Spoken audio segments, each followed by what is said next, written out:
Donc voilà, imaginez que j'essaie de créer un repère du plan comme ça, mais que je n'ai pas les nombres relatifs, je ne connais pas les nombres négatifs, pour moi ça n'existe pas. Eh ben, je ne vais pas être capable de faire mieux que ce que vous voyez là. Parce que quand j'ai mon zéro, il faut bien que je choisisse un zéro quelque part si je veux commencer à compter.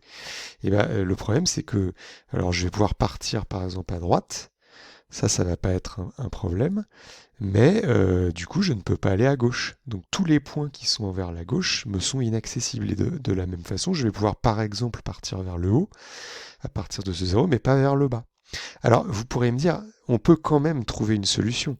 Si on prolonge vers le bas et vers la gauche pour retrouver un repère comme on avait auparavant, et qu'on numérote quand même 1, 2, 3 vers le bas, 1, 2, 3, etc.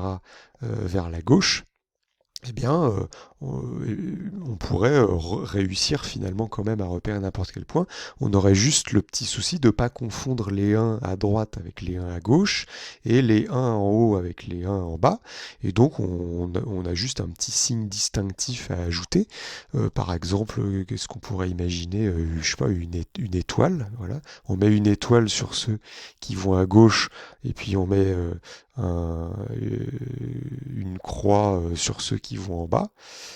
Et puis comme ça, on est sûr de ne pas les confondre. Bah oui, mais en fait, quand vous faites ça, vous êtes en train de réinventer les nombres relatifs sans vous en rendre compte. Parce que c'était quoi le moins qu'on mettait devant un nombre?